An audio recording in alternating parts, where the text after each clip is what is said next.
organization when the leadership changes constantly. So my goal would be to appoint people that I think are well qualified, conservation and fiscally minded people, people that are open to transparency, open meetings, public comment at their meetings. Like I said, so many people ask me, like, why are you going to force public comment to return to the parks meetings? I'm not going to force anything, so I don't think that's my job as a probate judge. I think it's my job to appoint people that see that that's a good thing and will do the work of the people, not the work for themselves. If you have any questions, I'll try to be around after Dan is done talking. Like I said, I want to get to Dan too. So I hope you all support me. I'm asking for all your vote. If you don't live in Geauga County, you can support me anyway by telling your friends and neighbors that do live in Geauga County. There's some literature on the back. There's some car magnets. There's a couple of signs. There are more than 20 people. There's a rule for judges. If there are fewer than 20 people in the room, I can't ask for campaign contributions, but I'm always open to contributions. I think there's some contribution envelopes on the back. I have a website, a Facebook page. You can ask me questions through the website. You can ask me questions through the Facebook page. So God bless, and we'll bring on Dan.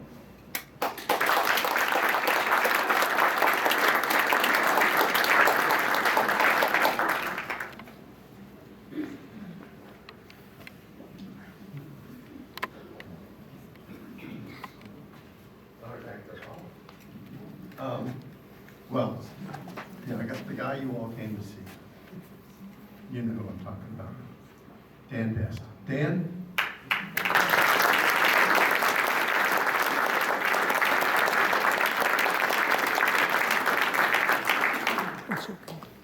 Thank you, Josh.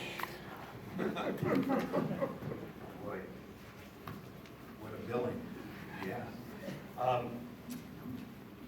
Right. Well, yeah, what's this, so, you know, I was listed here as being a Western Reserve naturalist. What's that all about? Can you hear this okay? We need to pump this It could be up. louder. It could be louder. A little louder? The speaker on. How's that? A little better? That's fine. That's fine. All right. Well, the fact is, I born, raised, and have worked for 40 years as a naturalist in the Western Reserve. Almost my entire life is, well, yeah, except for my college years have been spent here. Western Reserve. I grew up in Avon Lake, Ohio. That's right, I'm a flatlander. And I lived in Chart for the last 37 years. Married to Nancy. There she is. Nancy's out there. The woman has put up with an awful lot the last 40 years. And two wonderful daughters, Emma and Kate. Emma's going to make us a grandparents here in June. So, yeah. So, okay. So I'm a graduate of Ohio State University School of Natural Resources, a bachelor's degree in environmental interpretation. So what does that mean? I have to explain what my profession is. It's interpretation. It's not foreign language interpretation. It's interpretation of natural and cultural heritage of our area here. So that's relating this wonderful cultural natural heritage to people of all ages in ways they can relate to and appreciate the resources that we have. So let's see. So this program today, I mean, it was almost 33 years with Geauga Park District. And there's no way you wouldn't want me to be comprehensive. And so it's kind of a spotty rear view mirror retrospective, a little bit, some random recollections, if you will.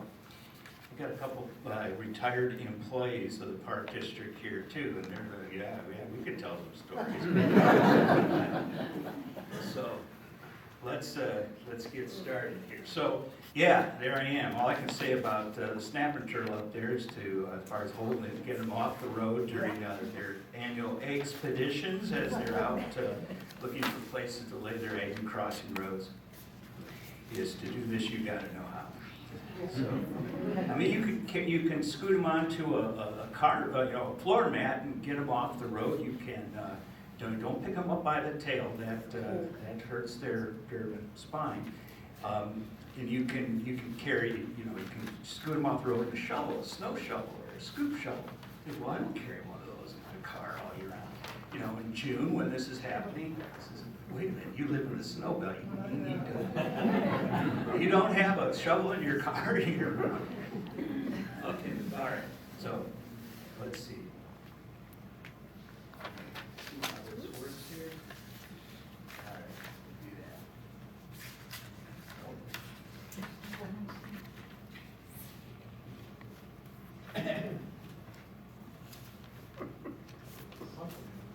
Frank, help, Frank. All right. So the story about Geauga Park District logo. Now, when I started with the Park District back in February of 1987, the first assignments I was given is like, Dan, we got to get a new logo.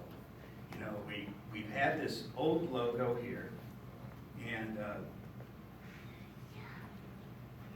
now, well, yeah, that was the original.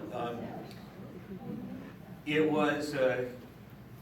was the green diamond, kind of a maybe out of admiration or emulation or a knockoff of Cleveland Metro Parks with their emerald necklace. The idea of these, city encircled by parks, and maybe the idea here for Geauga was a park in every corner of the county. I'm not sure, that goes before my time.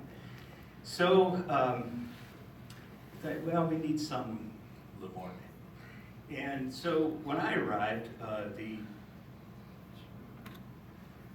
logo looked like this, and it was an attempt to show the variety of things that are contained or featured in the Park District. There's, we have wildlife, and we have picnic areas, and we have places to fish and things like that. And but it didn't translate very well as embroidery on the uniform, the shoulder patches of the park staff. So at the time, Heidi Curtin was the chief naturalist who hired me, and Don Meyer was the director. And they said, okay, Dan, let's see what you can come up with. And he says, here's the criteria, Dan. No maple leaves, because every agency and organization in Geauga County has a maple leaf. And no single plant or animal. So I messed around. Now, you realize that both my brothers have artistic ability. In fact, my younger brother has been 38 years as a Hallmark artist. Oh yeah, out in Kansas City. So I had to reach very deep down within my DNA to come. And I tried messing around like stylized landscapes and things. I couldn't get anything to work. So finally, I ignored their instructions and started experimenting with leaves and animals on top of it. So I came up with this maple leaf, first of all. And thing was, at the time, I was like, yeah, but wait, this is the only botanically correct rendition of a maple leaf. Everything else looked like a grape leaf, a sycamore tree leaf, a fig leaf like Adam and Eve covered themselves with when they got thrown out of the Garden of Eden. Everything but looking like a real maple leaf. So why the woodpecker? Well, graphically it worked. You have a bird with solid, strongly contrasting colors, and unencumbered with stripes and spots that would have complicated things. So it really worked.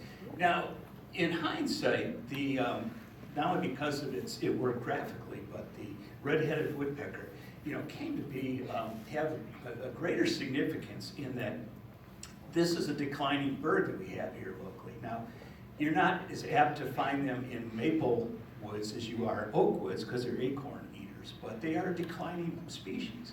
So I think they really represented and symbolized our efforts as the Park District to preserve and protect trying to hang on to what wonderful biodiversity we had here. So that's the story with that. Now,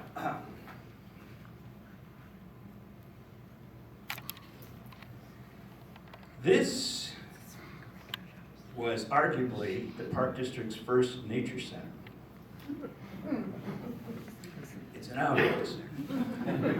This was the one many years ago down at Swine Creek Reservation. I see Judy Barnhart back there. Judy and I were co-editors of the Park newsletter back at this time. This goes back to 1993. Okay, and probably because we were the editors, we got away with this, but Ode to an Outhouse. So until this past September, that was 1993, the Geauga Park District Swine Creek Reservation featured an essential element of rural Americana not likely to be found